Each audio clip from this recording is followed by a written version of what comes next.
Assalamualaikum to all my brothers and sisters all around the world, pati rin po sa ating mga kapatid sa iba't ibang relihiyon. Kamusta po kayong lahat? Inshallah po, nasa mabuti kayong kalagayan. So for today's video, it's almost a time check.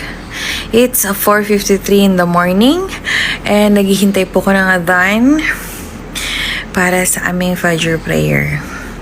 So while I'm waiting, kung bakit naman nakatikatihan kong i-check ang YouTube. At hindi ko alam ba't biglang bumulaga itong video ni First Lady. Yes, si First Lady. Okay, the video was taken March 8, 7 p.m. Pero naipost siya ng March 9 sa Amerika. Okay, so ganito yan kasi ang Pilipinas is advance ng isang araw. Okay, advance ng isang araw dito. Kaya, kung March 8, 7 p.m. sa Los Angeles, na-take itong video na to, probably March 9 ng 10. Okay? 10 in the morning dito. Lagi kasing ganun 3 hours backward kasi ang tawag dito, ang Los Angeles, tapos 3 hours backward siya sa time, pero yung date niya lagi 1 day ahead ang Philippines. Ganun siya. So ganito na lang. Na-take ang video sa Amerika ng March 8, 7 p.m. Sa time natin, it was March 9 ng alas 10 ng umaga. Okay. Habang itong lalaking to, nag-video siya na sabi, gusto nyo ba ng scoop? Ganyan. Gabi doon, kumakain pa lang ng dinner si FL. Okay, so March 9 ng alas 10 ng umaga dito. Okay? Ngayon, ipinost niya ito. Okay? Ipinost niya ang video ng March 9. So, kinabukasan na. Okay? So, pumapalo ng March 10 dito sa Pilipinas.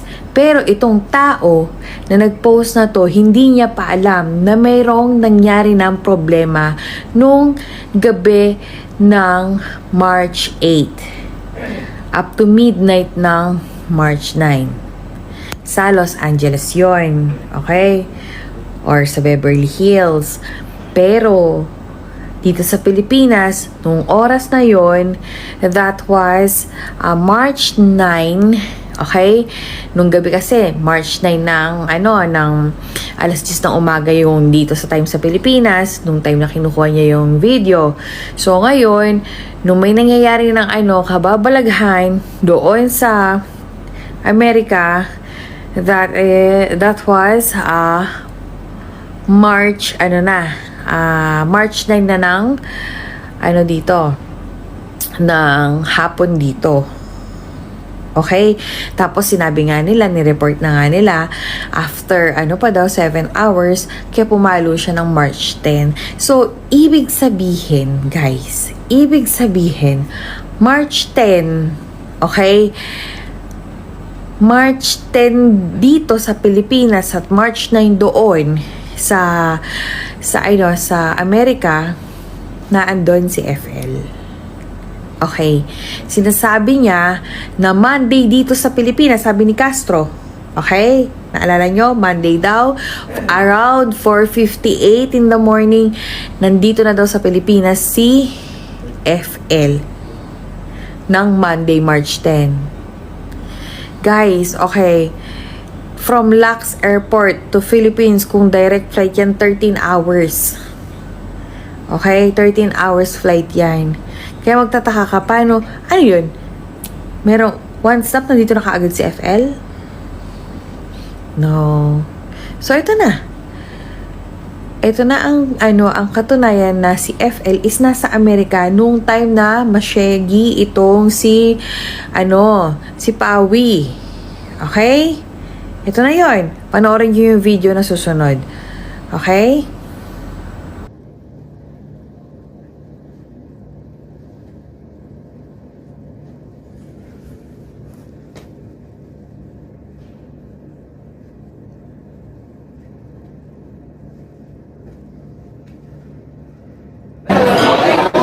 Gusto nyo ng scoop?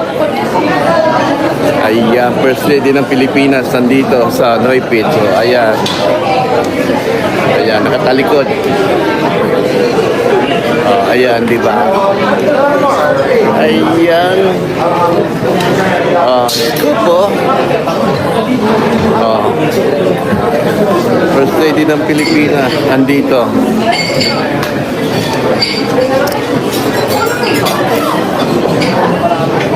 Sophia. Ayan. Oh, ayan ah. Ayan, First Lady ng Pilipinas nandito. Ayan. Di ba?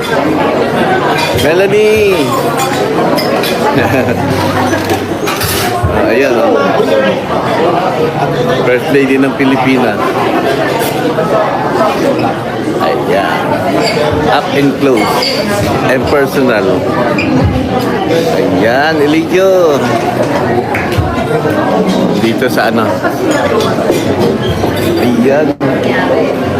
Nandito tayo sa Noy Beach.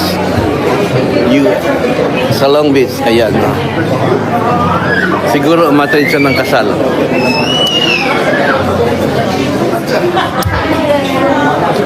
Dami nagpapapicture.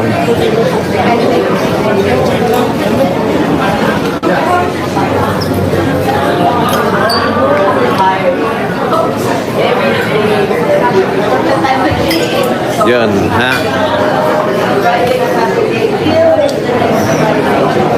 Yan. Tama na. So, nakita nyo? Diba? Malinaw doon. Ayan. Binidyo ko, in-screen vid ko, yung tinake ni Kuya from America, pati yung kanyang video na, actually, dalawang video ang pinost niya eh. Isang March 9 tsaka isang March 11. Yung March 11 kasi yun yung full bid na kumakain. Pero pero sa oras natin March 12 na yon. Okay?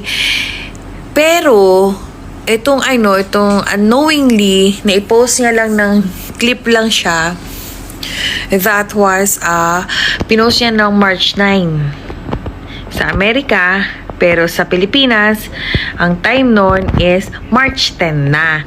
Kaya paano sasabihin nitong si PCO Castro na 4:58 in the morning nasa palasyo na? Nako. Anyway, kayo na humasga, nakita nyo na yung video. At alam naman nating lahat yon na talaga naman nakadetain siya sa Amerika. Okay? Kaya lang, hindi lang talaga lahat mako-cover up ng pera. Good luck na lang sa kanila. Okay? Dahil napakahigpit ni Trump pagdating talaga sa mga kokaine na problema. With due respect na lang siguro dahil pareho silang presidente, itong si Vangag tsaka si Trump, kaya hindi inilalabas ang news kahit naman din sa Amerika. Yes, kasi yan kahihiyan din naman yan ng First Lady. Pero guys, eto na yun. Okay? So, yun lamang guys. Kayo na po ang bahalang humusga. At comment down below kung meron pa kayong mga nakikita mga bagay-bagay na po pwede magpatibay na ang ating FL is nasa Amerika. Okay? Anyway, kahit naman nasa Amerika yun, wala na tayong magagawa dun. Diba? Kahit anong pagdidinay pa ang gawin nila, malalantad at malalantad. Yun lamang guys. Maraming salamat. Assalamualaikum.